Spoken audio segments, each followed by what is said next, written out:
예배하는 여러분 모두에게 주님의 은혜가 충만하길 원합니다. 무엇보다도 성령의 충만함 받으시기를 간절히 축원합니다. 자, 오늘 말씀은 기독교 역사 가운데에 가장 중요한 사건을 다루는 내용입니다. 오늘 말씀은 예수님께서 승천하시기 전에 명령하셨던 예루살렘을 떠나지 말고 내게서 들은 바 아버지께서 약속하신 것을 기다리라고 하신 말씀에 대한 성취이자 앞으로 우리가 읽을 내용이기도 하지만은 사도행전 2장 47절에 있는 하나님을 찬미하며 또 온 백성의 칭송을 받으니 주께서 구원받는 사람을 날마다 더하게 하시니라는 놀라운 사건의 발단이기도 하다는 것입니다.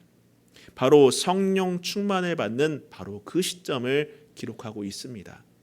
저는 오늘 이 시간 오늘 말씀에서뿐만이 아니라 저와 여러분에게 이러한 성령의 충만함이 넘치기를 간절히 축원합니다. 여러분, 오늘 우리가 사는 이 시대에도 성령의 충만함이 필요합니다. 믿으십니까? 물론 여느 시대에나 성령의 충만함은 필요했습니다. 항상 필요했어요. 필요 없었던 때가 없었습니다. 늘 필요해 왔습니다. 과거에도 그랬고요. 현재도 그렇고 앞으로도 그럴 것입니다. 지속적으로 우리에게는 성령의 충만함이 필요합니다. 그럼에도 불구하고 지금이야말로 성령의 충만함이 필요할 때다라고 말씀드린 이유는 이 시대는 여느 때보다 내적인 메마름에 대하여 많은 사람들이 갈증을 느끼는 시대이기 때문입니다. 분명 이 시대는 과거보다 풍요롭습니다. 잘 살고 있어요. 세계 10위의 경제 대국이라고 자부도 합니다. 그러나 여전히 많은 사람들은 어떻게 생각합니까? 늘 자신이 부족하다고 생각합니다. 뭔가 갈급하다고 생각해요. 자신에게 공허한 그것을 채우려고 다른 어딘가로 떠돌아다니는 시대가 되어버렸다는 것이죠. 여러분, 이런 말이 있습니다. 홍수에 마실 물 없다고. 그렇죠? 홍수에 마실 물 없다고. 물은 정말 넘쳐나는데 정작 내가 마실 물이 없다라는 그러한 속담이 있습니다. 한 10여 년 전 이야기입니다. 2011년 3월에 거대한 쓰나미가 일본을 덮쳤습니다. 그것 때문에 많은 여파가 있었고 후쿠시마 이런저런 얘기도 그때 사건 때문에 발생이 된 일 아니겠습니까? 정말 많은 피해가 있었어요. 그런데 제가 유독 눈여겨본 기사가 하나가 있었는데 그것이 무엇이냐면은 바로 많은 물자가 있음에도 불구하고 그 지역에 있는 사람들이 목마름을 경험하고 배고픔을 경험하고 추위를 경험하고 있었다는 거예요. 일본이란 나라가 얼마나 부자입니까? 또 일본뿐이겠습니까? 우리나라에서도 여러 가지 구호품을 보내기도 하지 않았습니까? 근데 많은 물자에도 불구하고 사람들이 고통을 겪고 있었다라는 거예요. 왜 그럴까? 물론 아이러니하긴 하지만은 정말 풍족함에도 불구하고 전달하는 과정에서 시원치 않았기 때문에 그런 일이 있었다라고 합니다. 사실 그러한 모습은 오늘 우리가 살고 있는 이 시대의 민낯이라고도 볼 수 있어요. 사실 오늘 우리가 믿음을 갖는 데는 아무런 제약이 따르지 않습니다. 교회 가지 말라고 뜯어 말리는 사람이 있습니까? 여러분 유튜브를 보더라도 많은 설교와 좋은 목사님들의 강연들이 있어요. 우리는 쉽게 말씀을 접할 수 있습니다. 쉽게 교회에 다가설 수 있어요. 말 그대로 풍성함 속에 살아가고 있습니다. 읽을 책도 많습니다. 그러나 그럼에도 많은 사람들이 영적인 기근에 빠져서 허덕이고 있다는 거예요. 여러분, 왜 이 젊은 세대가 잘못된 길에 왜 자꾸 다가서고 있습니까? 없어서인가요? 가진 게 없어서입니까? 먹을 게 없어서입니까? 누릴 게 없어서인가요? 아닙니다. 그 마음이 공허하기 때문에, 그 마음이 헐벗었기 때문에, 그 마음을 도무지 채울 수 없기 때문에 엉뚱한 길에 다가서고 있다는 것 아니겠습니까? 요즘 종종 제가 보는 뉴스 중에 정말 안타까운 것이 청소년들이 마약을 접한다는 거예요.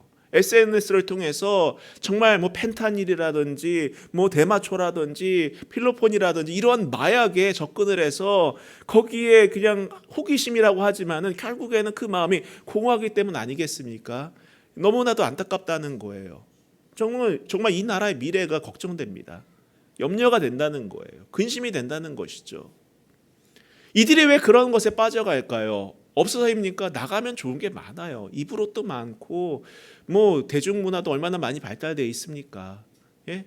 얼마나 많이 발달되어 있어요. 우리나라 환경 얼마나 좋습니까? 예. 해외 나가봐도요, 우리나라만한 데가 그렇게 많지 않아요. 예. 뭐 요즘 동남아 많이 간다고 하지만 동남아 가보시면 아시잖아요. 새로우니까 좋아 보이는 거지 사실 살기에는 우리나라가 제일 좋습니다. 관광하기에도 저도 이렇게 돌아다녀 보지만은 우리나라가 제일 예뻐요. 사실은요, 편하고 그렇지 않습니까? 예.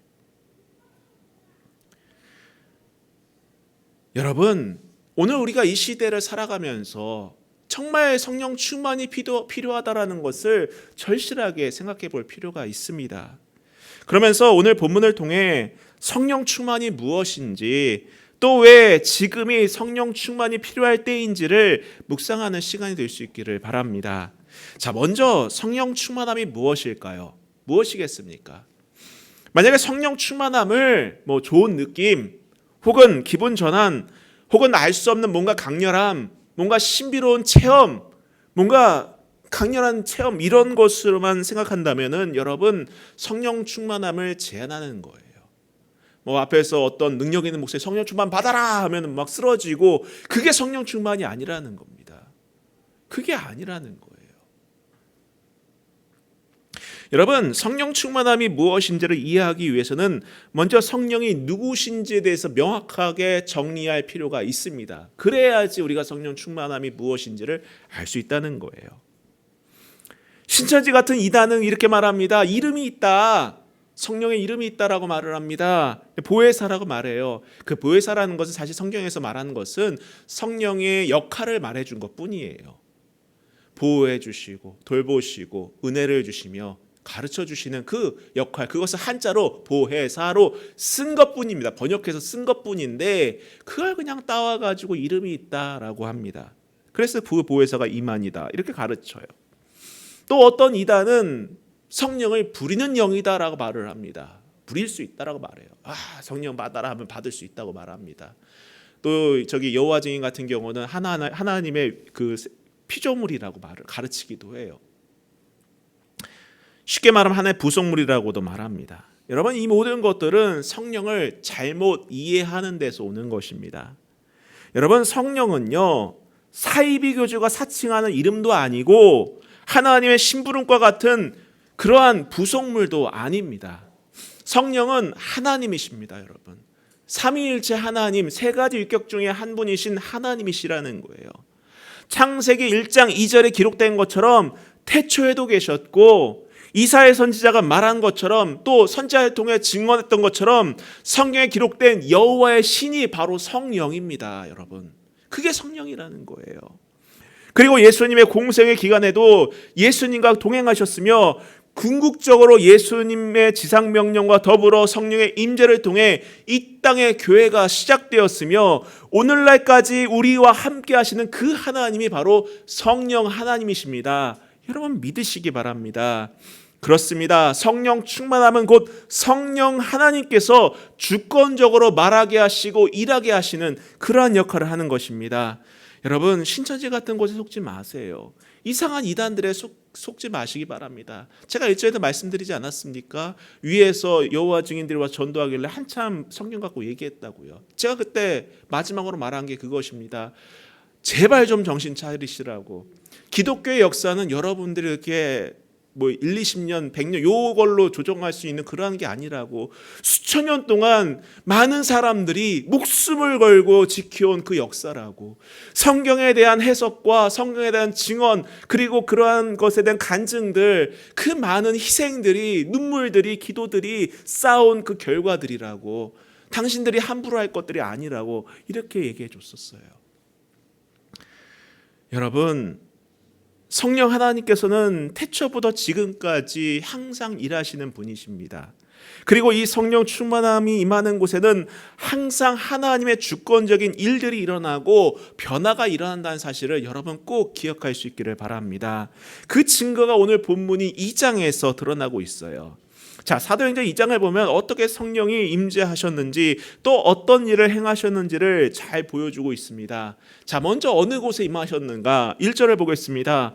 오순절 날에 이미 이름에 그들이 다 같이 한 곳에 모였더니 예수님께서 명령하신 대로 순종하고 예루살렘을 떠나지 않고 120명가량이 함께 모여서 기도하던 중이었어요.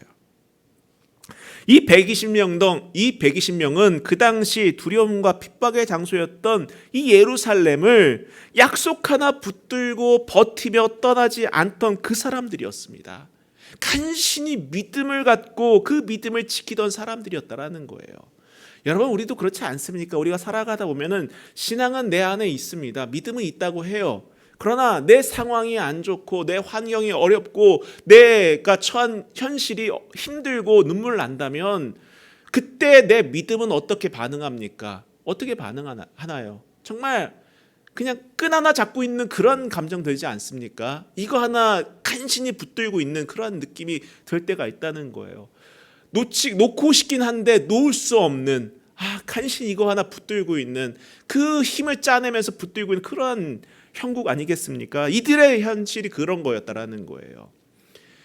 있으면 힘들다는 것 본인들도 알아요. 너무 어렵다는 것 본인들도 압니다. 그러나 예수님께서 말씀하셨고 그 믿음, 그 신락 같은 믿음이 있기 때문에 버티고 있었던 겁니다. 기도하고 있었던 거예요.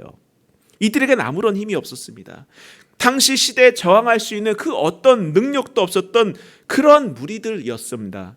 이들이 할 수 있는 게 무엇이었겠어요? 테러리스트처럼 테러를 일으키겠습니까? 아니면 힘이 있어서 군대를 일으키겠습니까? 아니면 돈으로 사는 사람들을 매수하겠습니까? 아니에요. 그 당시 인플루언서여서 영향력이 있었나요? 전혀 그렇지 않습니다. 하지만 이 120 성도는 오직 한 가지 약속, 예루살렘을 떠나지 않고 아버지께서 약속하신 것을 기다렸습니다. 버텼다라는 거예요. 인내했다라는 것입니다. 그냥 버틴 게 아니라 말씀을 붙들고 인내하며 기도했다라는 거예요. 이 내용이 우리에게 시사하는 것은 여러분 무엇입니까? 잘 훈련된 사람 혹은 좋은 환경에 속한 사람에게만 임하는 성령이 아니라는 거예요. 어떤 사람에게만 저 사람쯤 되니까 성령이 임하지, 이게 아니라는 것입니다. 바로 말씀에 순종하는 사람에게 성령이 임하고 기도로 인내하는 사람에게 성령이 임한다라는 것을 보여주는 아주 좋은 증거 아니겠습니까? 그러던 가운데 한 가지 일이 발생합니다. 2절부터 볼게요. 호련히 하늘로부터 급하고 강한 바람 같은 소리가 있어 그들이 앉은 온 집에 가득하며 마치 불의 혀처럼 갈라지는 것들이 그들에게 보여 각 사람 위에 하나씩 임하여 있더니 바로 이들이 기대하고 고대하던 성령이 임한 것입니다. 그래서 본문은 계속해서 말합니다. 4절을 보세요. 그들이 다 성령의 충만함을 받고 성령이 말하게 하심을 따라 다른 언어들로 말하기를 시작하니라. 여러분, 여기서 보십시오. 성령 충만을 받은 사람의 특징들이 나타납니다. 어떤 특징이 나타납니까? 성령 충만함 받은 사람들이 성령이 말하게 하심을 따라, 즉 다른 언어들로 말하기 시작했다라고 성경은 기록하고 있습니다. 우리는 여기서 성령 충만함이 어떤 신내림이나 이단이 주장한 것처럼 특정한 이름을 갖고 오는 사람이 아님을 발견하게 된다는 거예요. 그렇지 않습니까? 바로 성령의 말씀하게 하심에 따라, 이 말은 무엇입니까? 성령 하나님께서 주권적으로 일하고 계시다라는 것을 증명해주는 그러한 구절이라고 할 수 있습니다. 그래요, 여러분. 성령의 충만함은요, 성령께서 말하게 하십니다. 더 나아가 성령께서 일하게 하십니다. 성령께서 이끄시는 대로 용기 있게 나아가게 하신다라는 거예요. 그게 성령의 충만함이라는 것입니다, 여러분. 본문에서 성령 충만함을 받은 이들이 그 말씀하심을 따라 말하게 한 것이 무엇입니까? 오늘 성경을 보십시오. 다른 언어로 말하기 시작했다라고 하지 않습니까? 이전 성경에는 이 부분은 다른 방언이라고 기록하고 있어요. 의미적으로 본다면 방언이라는 표현은 여러분 언어로 해석하는 것이 더 적절합니다. 언어가 맞아요. 그 이유는 오늘 본문 5절 이후부터 기록된 내용을 보면 이해하실 것입니다. 그때에 많은 유대인들 또 여러 나라 사람들이 이 오순절을 기념하기 위해서 예루살렘에 모였어요. 그들은 정말 다양한 지역의 출신들이었고 히브리어 말고도 각 그들이 이전에 살고 있던 지역의 언어들도 말하던 그런 것들을 사용하던 사람들이었습니다. 그런 다양한 지역에 살던 사람들이 예루살렘에 모였을 때에 그들은 놀라운 사건에 맞닥뜨리게 됩니다. 그리고 말합니다. 11절에 보세요. 우리가 다 우리의 각 언어로 하나님의 큰 일을 말함을 듣는도다. 여러분, 이 사실을 믿으시기 바랍니다. 이들은 각 지방 언어로 하나님의 큰 일을 듣기 시작합니다. 이게 가능합니까? 이게 가능한가요?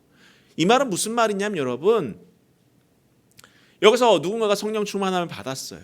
나갔습니다. 마침 세계에서 우리나라 이민 갔던 사람들, 미국으로든 일본으로든 러시아로든 중국으로든 갔던 사람들이 왔어요. 근데 그들이 왔는데 막 성령 충만한 사람들이 각 나라 방언으로 말합니다. 근데 그 말을 알아듣는 거예요. 아니, 저 사람이 어떻게 영어를 하지? 어떻게 일본어를 하지? 어떻게 중국어를 말하는 게 들리지? 이렇게 반응하는 것과 같다라는 것입니다. 이들은 놀라고 당황했습니다. 이게 도대체 무슨 일이냐? 이게 도대체 무슨 일이냐? 이러면서 이게 어찌된 일이냐고 서로 묻기 시작했다는 거예요. 물론 개중에는 이렇게 각 나라 방언으로 망하는 이들을 향해서 저 사람 술 취했다, 술 취한 거 아니냐 조롱하는 사람들도 있었습니다만 대다수의 사람들은 놀랬습니다. 그리고 하나님의 큰 일을 들었다는 거예요. 여러분, 이것이 성령 충만함입니다. 이것이 성령 충만함이라는 거예요. 여러분, 성령의 충만함은 성령에 따라 말하고 성령에 따라 나아가게 하며 그것을 통해서 하나님을 증거하게 하는 것이 성령의 충만함이라는 것을 여러분 꼭 기억하시기를 바랍니다. 이 모습은 다양하게 나타날 수 있어요. 병고침으로 나타날 수 있습니다. 어떤 증거로도 나타날 수 있어요. 환상으로도 나타날 수 있습니다. 예언으로도 나타날 수 있어요. 언어로도 나타날 수 있습니다. 다양하게 나타날 수 있어요. 그러나 그 목적이 어디에 있다고요? 하나님을 증거하는 데 있다라는 거예요. 하나님을 증거하는 데 있다라는 것입니다. 그리고 이 성령 충만함은 이전에는 환경에 굴하고 낙심하고 아무런 소망 없는 이들에게 담대함을 얻게 하셨을 뿐만 아니라 전할 수 없는 상황에서 그 말씀하심에 따라 담대하게 하나님을 전하게 하였다라는 거예요. 여러분, 다시 말씀드리지만 이들이 성령 충만함을 받고 하나님을 증거하는 곳은 어디였습니까?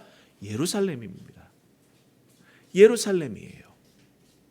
하나님을 증거하는 그 순간, 예수 그리스도를 증거하는 그 순간 목숨을 빼앗길 수 있는 그러한 곳, 고통받을 수 있는 그러한 곳, 난처함에 처할 수 있는 그러한 곳이었다는 것입니다.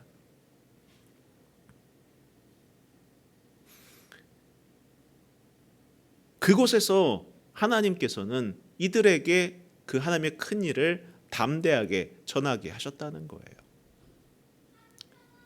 이 하나님의 역사는요, 전혀 자랑거리가 없던 한 줌의 무리와 같은 환경과 그 두려움에서 벗어나게 하셔서 하나님을 담대하게 증언하게 하셨습니다. 성령을 보내시겠다는 그 약속을 누리게 하셨다는 거예요. 그리고 이전에는 눌렸던 자, 헐벗은 자, 가난한 자였지만은 하나님께 정복당하게 하시고 전진하게 하셨다는 거예요. 담대하게 하셨다는 것입니다. 비록 이들이 온 세상과 유대인들과 지도자들, 심지어 당국자들에게까지 핍박과 고난과 고통을 당하게 하셨지만은 하나님께서는 성령 충만함으로 말미암아 승리하게 하셨다는 것을 여러분 꼭 아시길 바랍니다. 바로 이것이 성령의 역사이자 충만입니다. 이게 충만함이라는 거예요. 성도 여러분, 이러한 성령의 충만함이 이 세대에도 또 오늘 우리에게도 부어지기를 소원합니다. 우리의 인생의 진정한 변화가 이 성령 충만함을 통해 일어날 수 있기를 축원합니다. 우리는 환경에 너무 눌려 있어요. 그렇지 않습니까? 나의 상황에 너무 눌려 있습니다. 이러한 나를 건져주실 리가 누구겠습니까? 환경이 나아진다고 내가 좀 나아질까요? 아니에요. 그렇지 않습니다. 그렇지 않아요. 내가 조금 내 상황이 나아졌다고 좀 더 내가 용기 있게 나아갈 것 같습니까? 그렇지 않습니다. 환경에 눌린 사람은요, 똑같이 그런 환경이 반복되면 똑같이 눌릴 수밖에 없고 똑같이 좌절할 수밖에 없다는 거예요. 그러나 그러한 우리를 건지실 유일한 힘이 하나 있습니다. 그것이 무엇입니까? 성령 충만함을 받는 거예요. 일이 안 풀릴 때에, 내 마음에 근심이 있을 때에, 내 환경이 어려울 때에 나를 건질 유일한 통로는 딱 하나입니다. 성령 충만함이라는 사실을 여러분 믿으시길 바랍니다. 여러분, 분명 이 시대에는 성령 충만함이 필요할 때입니다. 왜 그렇습니까? 무엇보다도 위기의 때이기 때문이라는 거예요. 그래서 성령 충만함이 필요합니다. 우리가 본문을 보면 이 역사가 일어나는 곳은 바로 예루살렘이라고 그러지 않습니까? 다시 말씀드리지만 이 예루살렘은요, 여러분, 이들이 믿음을 갖기에는 눈물의 장소요, 고난의 장소요, 고통의 장소였습니다. 그럼에도 불구하고 말씀에 순종해야 하는 그러한 순종의 장소였어요. 참으로 버티기 힘든 곳이었죠. 말 그대로 위기라면 위기라고 할 수 있는 그 순간에 하나님께서는 그들에게 성령의 충만함을 부어주셨습니다. 그뿐 아니라 제자들 역시 실패와 낙심 가운데 있었지만은 그건 그들이 모여 기도했을 때에 성령이 임했습니다. 성령을 부어주셨습니다. 그런 본문의 배경처럼 위기일 때 성령을 구한 자에게 하나님께서 성령을 부어주십니다. 오늘 우리에게 동일하게 부어주실 줄 여러분 믿으시길 바랍니다. 여러분, 기독교 역사를 살펴보더라도요, 교회의 위기일 때에, 세상의 위기일 때마다 하나님께서 성령을 부어주시고 그 풍성함을 허락해 주셨습니다. 사실 이 성령의 역사는 또한 부흥을 가져왔다는 것도 여러분 기억하시길 바랍니다. 여러분, 중세 종교 개혁 시기가 어땠습니까? 여러분 어땠나요? 면제부 판매로 인해서 교회가 왜곡된 시기였습니다. 그 시대는 중세시대 세계사 속에서도 암흑기라고도 얘기를 해요. 사람들이 침체가 되어 있던 시기였습니다. 교회도 그 어떤 기능을 발휘하지 못하던 세대였었어요. 교회도 물질에 젖어들어가지고 돈으로 구원을 사고 팔던 그러한 시대였습니다. 그럴 때에 홀로 나선 이가 있었죠. 무엇을 외쳤습니까? 오직 믿음으로, 오직 말씀으로, 오직 은혜로 그것을 외쳤어요. 우리가 잘 알지 않습니까? 솔라 피데, 솔라 그라치아, 솔라 스크립투아 이렇게 외치던 루터가 있었어요. 그때 종교개혁이 일어났습니다. 영적 부흥운동이 일어났다는 거예요. 과연 이 마틴 루터 한 사람이 한 것입니까? 아니죠. 루터에게 임한 성령 때문에 이러한 일들이 가능했던 것입니다. 또 우리 성결교회 모태가 되는 요한 웨슬리 목사님은 어떻습니까? 여러분, 당시 영국의 상황은요 어땠냐면요, 그때 영국은 산업혁명이 일어난 이후 물질적인 풍요에 빠졌습니다. 근데 신기한 거는 풍요로워졌는데 사람들이 엉뚱한 곳에 마음에 쩔어서 다들 어두워졌다는 거예요. 그때 뭐 마약이라든지 음주라든지 폭력이라든지 이런 게 만연하고 사람들이 빛을 잃고 살아갔던 그러한 시점들이었습니다. 그런데 그때 이 요한 웨슬리 목사님이 타는 듯한 영적인 메마름에 몸부림치는 가운데에 올더스게이트에서 성령을 받고 영국의 부흥을 일으키지 않았습니까? 말 타고 다니면서 회개를 외치고 석탄 그런 그 공장 그런 데 가서도 부흥 집회를 인도하면서 놀라운 부흥의 역사를 일으키지 않았습니까? 그 부흥의 불길이 미국으로 넘어가고 미국에서 우리나라까지 온 것 아니겠습니까? 여러분, 우리나라도 마찬가지예요. 우리가 부흥이 하면 떠오르는 해가 있어요. 우리 아이들은 잘 모르겠지만은 이 땅에 부흥이라고 하면 떠오르는 해가 있습니다. 1907년입니다. 1907년이라는 그 부흥, 우리 한반도에 놀라운 부흥의 역사가 임했던 그러한 때였어요. 그러나 여러분, 기독교에서는 부흥의 해라고 말은 하지만 역사 속 1907년은요 암흑기였습니다. 대한제국의 군대가 해산되고 고종황제가 폐위되는 해가 바로 1907년이었어요. 그때가 우리나라에 있어서는 암흑기였습니다. 이처럼 일제강점기 때 영적으로 어둡고 민족의 소망이 없던 그때에 하나님께서 이 땅에 성령을 부어주셨고 꿈을 꾸게 하셨고 비전을 갖게 하셨다는 사실을 여러분 꼭 기억하시길 바랍니다. 그뿐이 아니에요. 여러분, 1980년대 70년 사이에 그 독재 정권 당시에도 여의도 광장에 모인 가운데 성령의 역사가 임했습니다. 빌레그램 목사님이 모인 가운데 많은 성도들이 그곳에 모여서 성령을 받았고 부르짖고 기도하고 교회가 세워졌다라는 거예요. 이처럼 나라가 어두울 때에, 민족적으로 어두울 때에 성령이 어김없이 임했고 그 빛이 정말 이 나라를 살렸고 민족을 살렸다는 사실을 여러분 기억하시길 바랍니다. 이처럼 위기 때마다 하나님께서는 성령의 충만함을 허락하셨고 그 땅에 민족의 부흥을 주셨습니다. 오늘 본문도 마찬가지죠. 한 줌도 안 되는 그 무리에 성령을 허락하셨고 성령 받은 이들은 예루살렘과 온 유대와 사마리아 땅끝까지 이르는 증인이 되었다는 거예요. 많은 사람이 이 시대를 위기의 시대라고 말합니다. 거리를 배회하는 젊은이들이 늘어만 가고 있어요. 홍대를 가고 신촌을 가고 강남을 가고 향락과 음란과 마약과 음주와 이런 잘못된 것들로 젊은이들이 이렇게 흔들리며 나아가고 있다는 그러한 시대에 우리가 살아가고 있어요. 여러분, 다른 곳에 길 있는 것이 아닙니다. 더 나은 물질이 나를 나아지게 할 거라고 착각하지 마시기 바랍니다. 더 나은 여흥이 나를 나아지게 할 거라고 여러분 착각하지 마세요. 지금 필요한 것은 다른 길이 아닙니다. 오직 하나의 길, 성령으로 하나 되는 것, 성령의 충만함을 받는 것, 성령의 역사가 우리 가운데 임하는 것이라는 거예요. 우리 개개인도 마찬가지입니다. 우리는 저마다의 위기 가운데 살아가고 있어요. 그렇죠? 어려움에 있습니다. 어느 한 사람 편안하다는 사람이 없어요. 길 가는 사람 붙들고 물어보십시오. 당신 평안하십니까? 물어보면요, 다 힘들다고 얘기해요. 다 어렵다고 말합니다. 다 문제 있다고 말해요. 여러분, 뭐 재벌은 좀 편하겠습니까? 여러분, 재벌도 조금 삐끗하면은 감옥 가고 그런 세상 아니겠습니까? 다 개개인마다 어렵고 힘든 상황에 처해 있어요.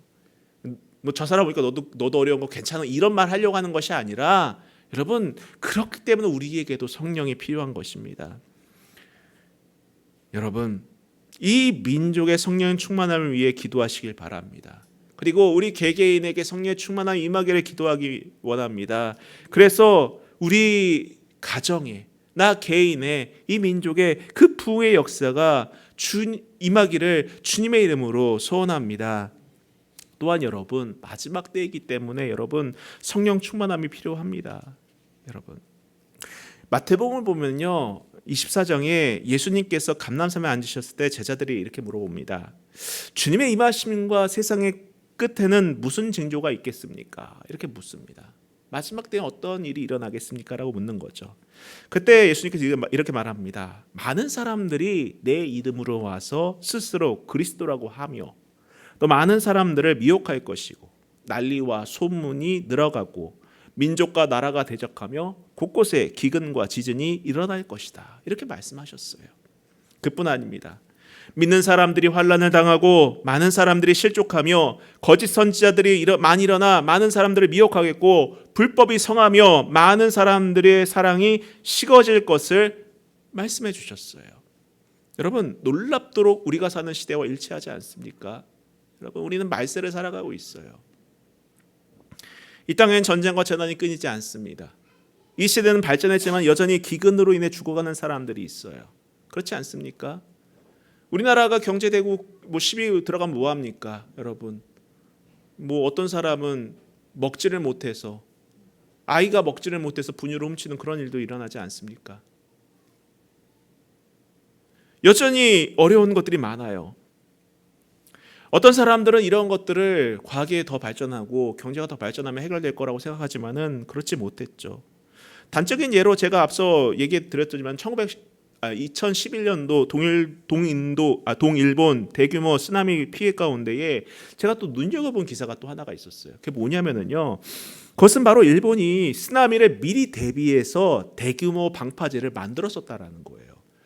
일본도 바보가 아닙니다. 세계 2위 경제 대국이에요. 물론 지금이 중국이지만은 그래도 굴지의 대국입니다. 우리나라 3배의 경제 규모를 가진 나라예요. 어마어마한 나라입니다. 과학기술도 엄청 발전된 나라예요. 근데 이 해당 방파제는 무려 30년에 걸쳐서 만든 방파제라고 합니다. 그래서 쓰나미가 몰고 와도 버틴다. 왜냐면 뭐 원자력 발전소도 있으니까는 버틴다, 이렇게 만들어 온 거죠. 그래서 기네스북에도 올라갔던 그러한 방파제였어요. 근데 쓰나미는 이러한 방파제를 한순간에 무용지물로 만들어 버린 겁니다. 이것이 인간의 한계예요. 이게 인간의 한계라는 것입니다. 아무리 자신이 지혜롭다고 준비하지만은 그게 인간의 한계라는 것입니다. 또 어떻습니까, 여러분? 수많은 이단들이 믿음의 성도들을 쓰러뜨리고 미혹하고 있지 않습니까? 여러분, 신기하게도요, 이단들은요, 종교가 없는 사람을 전도하지 않아요. 기가 막히죠, 그렇죠? 종교가 없는 사람을 전도하지 않아요. 불교도를 전도하지 않아요. 뭐 다른 데를 전도하는 게 기독교인들만 공격합니다. 기독교인들만 공략을 한다라는 거예요. 성경을 곡해합니다. 그리고 한국 교회를 한번 보세요. 왜 이전처럼 뜨겁지 못한 걸까요? 왜 그렇습니까? 마태복음 24장 12절을 보면은 많은 사람의 사랑이 식어지리라라는 표현이 등장하죠. 여기서 말하는 사랑은 바로 하나님을 향한 사랑입니다. 하나님을 향한 사랑이 식어진다는 거예요. 교회 오는 목적이 다른 데 있다는 것입니다. 정말 마지막 때 아닌가요? 그런데 여러분, 오늘 성경을 보면은 그런 마지막 때에 하나님께서 약속하신 것이 있습니다. 여러분 17절 한번 보시기 바랍니다. 우리 함께 볼게요. 함께 읽어보도록 하겠습니다. 시작. 하나님이 말씀하시기를 말세 내가 내 영을 모든 육체에 부어주리니 너희 자녀들은 예언할 것이요 너희의 젊은이들은 환상을 보고 너희의 늙은이들은 꿈을 꾸리라. 아멘.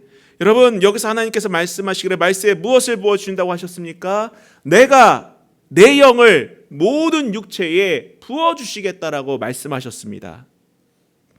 여기서 내 영은 바로 성령 하나님을 의미합니다. 그 성령 하나님 마지막 때에 부어주신다고 하나님께서 말씀하셨어요. 이 말은 연약한 우리에게 산 소망이 있다는 증거입니다.